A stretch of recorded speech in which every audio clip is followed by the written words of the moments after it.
baik. Gaji kalian cair rapi setiap bulan dari keringat rakyat yang hidupnya makin tercekik. Kalian duduk nyaman di ruangan ber-AC, rapat tak berguna, pidato kosong kumangka, sementara rakyat di luar menderita dan kalian pura-pura tuli. Kalian dibayar oleh petani yang kelaparan, buruh yang diperas, nelayan yang bertaruh nyawa kinclong, bukan untuk jadi pejabat malas dan rakus. Jika jabatan hanya jadi tameng untuk lari dari tanggung jawab, kalian bukan pemimpin. Adili Jokowi.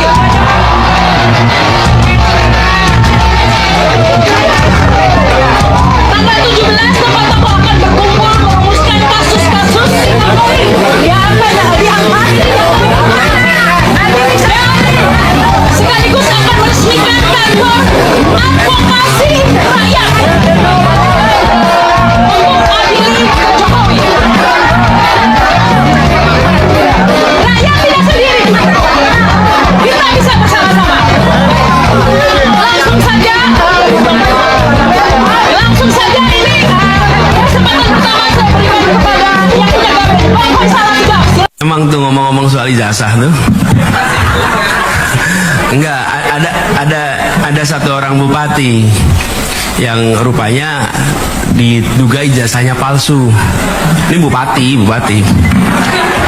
Kemudian si bupati itu ditanyain, "Pak, ini bener Pak Bupati dulu ijazahnya palsu?" "Ya enggak, setahu saya asli. Waktu dulu beli saya bilang minta yang asli." Jadi jangan sampai belinya yang palsu, kata dia. Saya baru tahu kalau ternyata saya dikasihnya yang palsu, kata dia. Oh, ya. Gue hidup udah 7 presiden. Soeharto, Habibie, Gus Dur, Megawati, SBY, Prabowo.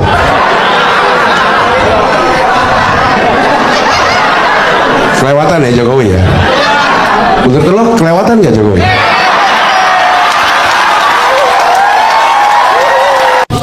Anda sadar nggak kalau Anda sedang viral di Indonesia karena Anda merusak tatanan demokrasi dan dan transparansi? Halo? Saya nggak tahu itu. Oh, nggak tahu itu. Oke, Bro. Kita bisa bertanya kepada Anda gantian ya. Kita nonton di sebuah YouTube, Anda menyatakan soal Gibran yang entah kursus entah sekolah di insert. Kemudian Anda bilang itu insert nggak ada kaitannya sama UTS dan lain sebagainya. Sebelum saya tanya itu lebih lanjut, setelah interview itu Anda banyak ditelepon orang atau banyak diintimidasi orang? Dua-duanya. Bener nih ada intimidasi. Ada juga di telepon ada. Oh, ada yang cari waduh, yang cari gara-gara ini katanya. Dari biasalah termul. Oh, termul. Itu istilah termul itu sampai sana juga rupanya ya, sampai sini juga. Betul. Oke, so far mudah-mudahan so good ya, karena ini yang paling penting untuk pemirsa kita, bukan diantara kita ya. Nanti kalau ada komplain dari mereka kita akan perbaiki coba. Barangkali Mas Roy yang akan penasaran untuk nanya atau Dr. Tifa yang pertama kali, silakan Mas Roy. Iya. Ya, Pak Iksan, salam kenal, salam hormat. Kita sesama FDI nih, Mas. Ya. Pertama begini, jadi memang saya sama Mas Roy itu sejak 2022 sebenarnya sudah curious ya dengan kejanggalan dari riwayat pendidikan Gibran, dan terutama dari klaim ya bahwa dia itu melanjutkan sekolahnya sejak SMP itu di Singapura dan di Australia. Nah, tahun 2022 kita mulai gaungkan di internet begitu. Tapi memang karena ini sesuatu yang sangat nggak jelas gitu ya. Jadi kita pun juga meraba-raba apa sih yang dimaksud dengan UTS Insert itu gitu. Jadi kita coba sekarang ini kita seriusi sejak kemudian Gibran ini kemudian menggunakan klaim-klaim jenjang pendidikannya sampai memperoleh jabatan sebagai Wapres. Ini kan menjadi sebuah presiden yang sangat buruk andai kata ternyata terbukti berdasarkan penelitian yang saat ini sedang kita lakukan terbukti palsu gitu ya. Jadi saya mohon klarifikasinya dan informasi tambahan untuk membuat penelitian kami menjadi lebih valid ya, Bro Iksan ya. Silakan. Nah, setahu saya ya, InSearch sama UTS itu dua organisasi beda, tapi punya link. Ya. Punya link. Kalau InSearch itu adalah tempat belajar bahasa. Kalau UTS itu adalah University of Technology of Sydney, sebuah university. Kalau InSearch bukanlah university, tetapi InSearch juga punya link sama UTS. Itu mereka menyelenggarakan program foundation study, yaitu mahasiswa-mahasiswa yang mau melanjutkan sekolah ke UTS dan di training dulu di InSearch itu foundationnya. Tapi belakangan ada program-program UTS yang dilaksanakan oleh InSearch, seperti short program itu ya, seperti short courses 6 month atau 1 year courses untuk UTS yang dilaksanakan oleh InSearch. Betul, mereka punya hubungan, tapi InSearch adalah InSearch Language Center, sedangkan UTS University of Technology Sydney. Betul, mereka punya link, tapi kalau di InSearch ini itu bukan belajar di university, bukan university study. Nah, itu yang saya tahu. Dan pada waktu saya bawa Gibran jalan-jalan di kota Sydney, waktu itu saya lupa tahunnya itu ya. Kalau nggak salah itu jauh sebelum COVID gitu ya. Waktu Pak Jokowi berkunjung ke Australia. Izin Pak Iksan. Australia. Kalau tidak salah, ini Roy Pak Iksan, salam kenal juga. Ya. Kalau nggak salah itu 16 sampai 18 Maret 2018 Pak Iksan. Betul? Oke. Saya lupa tahunnya gitu ya, tanggalnya. Tapi tamu dari Indonesia cukup banyak ya, Jadi Konsulat Jenderal Republik Indonesia di kota Sydney menanyakanlah kepada warga-warga Indonesia, bisa bantu nggak kamu? Kalian ada bisa bantu nggak yang punya waktu? Kebetulan pada saat itu saya ada waktu luang. Saya bisa bantu untuk nganter-nganterin pakai mobil gitu ya. Bro Iksan, saya ingin perjelas tadi ya tentang program-program yang diselenggarakan oleh InSearch dan yang bekerja sama dengan UTS untuk foundation dari calon mahasiswa yang ingin kuliah di UTS begitu ya. Tadi karena penjelasan dari Bro Iksan tadi ada dua hal itu. Pertama, ya yang ingin saya underline adalah penjelasan yang saat ini sudah diterima oleh rakyat Indonesia, oleh netizen Indonesia, bahwa InSearch menyelenggarakan language center. Artinya program ini hanya memprovide tentang penambahan bahasa Inggris ya untuk calon mahasiswa UTS. Lalu tadi Bro Iksan sampaikan bahwa selain itu InSearch juga menyelenggarakan program yang bekerja sama dengan UTS itu berkaitan dengan foundation yang itu menjadi bagian dari nanti apabila si calon mahasiswa ini akan lanjut ke UTS gitu. Mohon penjelasan lebih lanjut Bro Iksan tentang hal ini. Oke ya. InSearch itu di samping menyelenggarakan bahasa Inggris untuk umum, karena dia juga bekerja sama dengan UTS, mereka juga menyelenggarakan program foundation study untuk calon-calon mahasiswa di UTS. Jadi ya, kan saya pernah bilang sama Pak Ersu juga ada 3 macam itu ya. Ada yang mahasiswa atau siswa umum yang ingin melanjutkan sekolah dan yang dapat program-program khusus dari pemerintah Australia juga ada gitu ya. Jadi siapa saja boleh sekolah di sana, tergantung program mana yang kita ambil. Jadi begitu, Pak. Foundation ada juga foundationnya, but basically foundation itu about English. Subjek yang di-provide oleh program foundation study itu kalau di InSearch ya, Pak Iksan. Itu saya nggak tahu ya. Nggak tahu ya. Itu saya nggak di sana sebenarnya saya. Tapi kalau berdasarkan apa yang disampaikan oleh Gibran waktu kunjungan itu kepada Anda, itu dia ikut program apa tuh di InSearch, Pak Bro Iksan?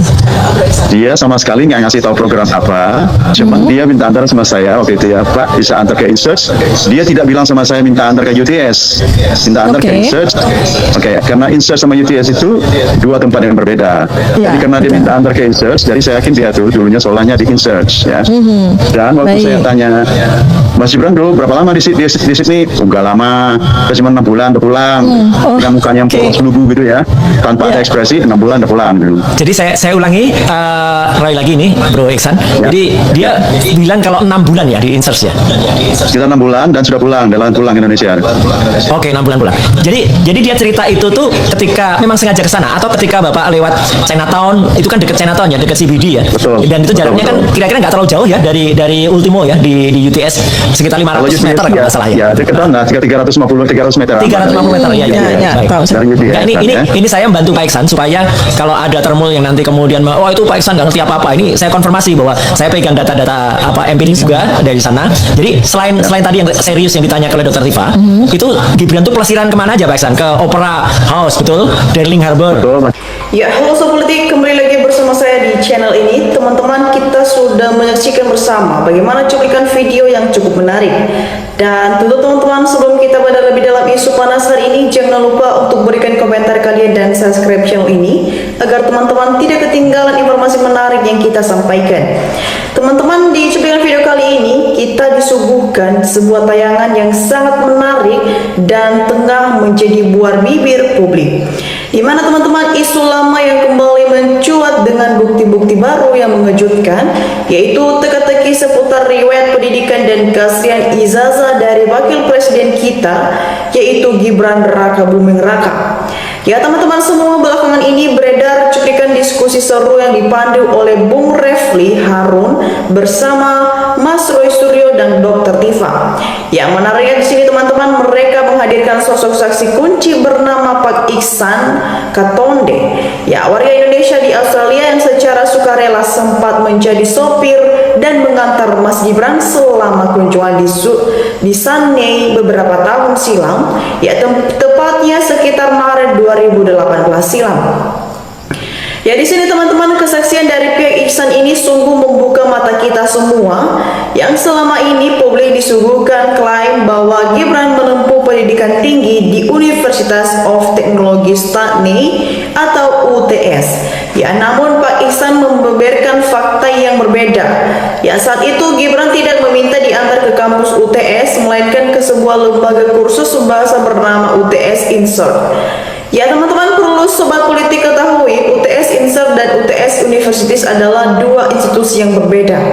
Ya, Insert pada dasarnya adalah pusat pelatihan bahasa Inggris dan program foundation bagi calon mahasiswa. Ya, dan bukan sebuah universitas. Ya, ditambah lagi teman-teman, saat Pak Iksan bertanya berapa lama ia di Sydney, ya Mas Gibran dengan lugas menjawab, enggak lama, saya cuma 6 bulan, habis itu pulang. Ya teman-teman, fakta kuliah 6 bulan di lembaga kursus bahasa ini lah yang menjadi senjata bagi tim Roy Suryo dan kawan-kawan untuk terus menggali keabsahan latar belakang pendidikan sang wapres. Ya teman-teman, akibat kejujurannya membeberkan cerita ini di ruang publik, Pak Iksan bahkan mengaku sempat mendapatkan berbagai intimidasi dan telepon dari pihak-pihak yang tidak dikenal. Nah teman-teman semua, hal ini tentu memicu gelombang kritik dari netizen. Banyak yang menanyakan bagaimana posisi strategi sebagai pemimpin bangsa terkesan dipaksakan tanpa adanya transparansi latar belakang yang matang. Ya teman-teman, kita melihat di sisi lain gaya komunikasi Mas Gibran yang dari dulu hingga sekarang dinilai minim ekspresi dan kerap menjawab pertanyaan publik dengan kalimat singkat seperti biasa saja. Ya, ini semakin membuat sebagian masyarakat merasa tidak puas dengan kualitas kepemimpinan yang ditampilkan. Ya, namun teman-teman, sebagian masyarakat yang cerdas, kita tentu tidak boleh langsung menelaah mentah-mentah atau mengambil keputusan sepihak. Ya, kita memang bukti-bukti yang dikumpulkan tokoh ini valid, biarlah mekanisme hukum dan transparansi hukum yang membuktikan kemudian hari. Ya, teman-teman, bagaimana tanggapan kalian mengenai kesaksian mengejutkan seputar studi 6 bulan Mas Gibran di Sydney ini? Apakah hal ini akan menggeling menjadi bola salju yang mengancam posisinya, ataukah hanya riak publik biasa? Mari teman-teman, kelola diskusi yang sehat. Jangan lupa untuk berikan pendapat dan share video ini ke teman-teman kita yang lain agar banyak yang melek akan politik. Di sini juga teman-teman, kita melihat ada beberapa tanggapan netizen terkait isu polemik ini, dan mari kita lihat bersama teman-teman bagaimana perkembangannya. Ya teman-teman, di sini disampaikan oleh teman kita Adi Sunarno. Di sini dia berpendapat beberapa kasus korupsi menyempet Jokowi, jaksa hakim diam. Mestinya presiden gak usah jauh-jauh mengejar ke kutub, cukup ke Solo usut tuntas. Ya teman-teman, disampaikan oleh teman kita Nur Leli berpendapat setuju adili Joko Widodo. Teman-teman Mukmi Mia Raih berpendapat dengerin tuh DPR dan MPR, jangan diam saja. Ya teman-teman, kita lanjut di sini juga teman kita Bodiono berpendapat maju terus para pejuang anak bangsa, kami dari rakyat pelosok desa hanya bisa mendoakanmu berjuang terus, insya Allah doaku menyertaimu semua para pejuang. Ya teman-teman, kita lanjut di sini juga teman kita Nono Suryono berpendapat jangan lupa menantunya BN juga harus diselidiki kasus timah dan proyek infrastruktur di Sumut. Ya teman-teman, kita lanjut sampai kita Mini Kiamira berpendapat waktu di Solo nggak hobi membaca buku tapi senang baca komik.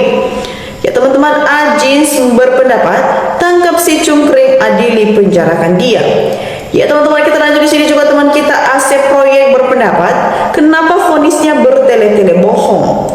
Ya teman-teman, Minkru Yamirah berpendapat dengarin itu Presiden Prabowo. Nah teman-teman, kita lanjut di sini juga teman kita Bapak Nono berpendapat banyak mantan presiden di luar negeri yang masuk sel masa Indonesia juga. Ya teman-teman, Dastam berpendapat coba penegak hukum di Indonesia jangan diam saja, tangkap Jokowi, kenapa sih susah banget menangkap Joko Widodo. Ya teman-teman, kita lanjut sampai kita Abstar Rugandi berpendapat ya sangat setuju, hakim mati saja cepatnya. Ya teman-teman, sampai ke teman kita Nikmat Cleo berpendapat rakyat sendiri malu lihat Wapres Gibran apalagi dibawa ke luar negeri, tambah malu rakyat ini. Ya teman-teman, kita lanjut Hasan Yomex berpendapat rakyat cari kerja susah payah serta berusaha sendiri dalam berusaha tapi hasilnya kena pajak, ayo kita canangkan nggak usah bayar pajak. Ya teman-teman, kita lanjut di sini juga teman kita Minum Khamirah berpendapat Wapres kerjanya selama ini hanya berdiri di sebelah kiri presiden saja. Ya setiap Prabowo pidato selalu ada Gibran. Ya teman-teman, kita lanjut Nikmat Cleo berpendapat rakyat yang berpenghasilan di bawah 5 juta per bulan gak usah bayar pajak. Oke, yang setuju. Ya teman-teman, kita lanjut sampai teman kita Cri Draman berpendapat sudah kuduga dari saat si Joki ngintip God di seluruh DKI berapa dan terlihat tipu musihatnya. Bro, hukuman apa ya yang pantas untuk si Pirun ini? Ya teman-teman, kita lanjut di sini juga teman kita Minik Maria berpendapat Jokowi tergantung Prabowo. Prabowo tegas dan profesional kinerjanya sebagai Republik Indonesia 1, tangkap Jokowi dan adili. Kesalahannya sangat banyak sekali Pak. Kalau Prabowo diam saja lebih baik mundur saja dari presiden. Rakyat muak, Bapak tidak pro ke rakyat. Yang dipikirin setiap pidato MBG aja yang dibesar-besarkan. Ya teman-teman, bagaimana tanggapan kalian mengenai isu polemik ini dan tanggapan teman-teman kita yang sudah kita dengar bersama? Jangan lupa untuk berikan opini jelas kalian di kolom komentar di bawah. Dan demikian saja cuplikan video kali ini teman-teman. Jangan lupa saksikan video berikut yang tak kalah menarik. Salam NKRI, Harga Mati.